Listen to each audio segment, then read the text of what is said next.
Hello সবাইকে। তো জন্মদিনের সকালবেলা আমরা আরিশকে নিয়ে চলে গেছিলাম মদনমোহন বাড়িতে পুজো দেবার জন্য। পুজো ছাড়া তো সব কিছুই যেন অসম্পূর্ণ। তো ঠিক আছে, আগে পুজোটাই করে আসা যাক। তো আমরা বেরিয়ে পড়েছিলাম, আর আমরা বাড়ির থেকেই সব প্রসাদ নিয়ে গেছিলাম। তা ওখানে গিয়ে যেহেতু নাম গোত্র এইসব লেখানোর ব্যাপার আছে, তো আমরা আরেকটু প্রসাদ ওখান থেকে নিয়ে নিয়েছিলাম। আর সেই দিন যেহেতু ছিল বৃহস্পতিবার, তো মন্দিরেরও অনেক কিছু নিয়ম রয়েছে। তো আমাদেরও পুজো দিতে দিতে অনেকটাই লেট হয়ে গেছে। তো যাই হোক, তারপর আমরা পুজো দিয়ে বেশ প্রসাদ নিয়ে বাড়ি ফিরে গেছিলাম।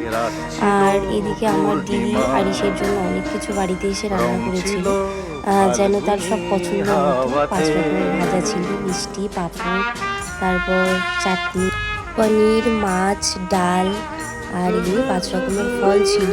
আর সব থেকে ভালো ব্যাপার হলো, ও সবটাই নিজে হাতে খেয়েছে। যাই হোক, ও সবসময় ভালো থাকুক, সুস্থ থাক।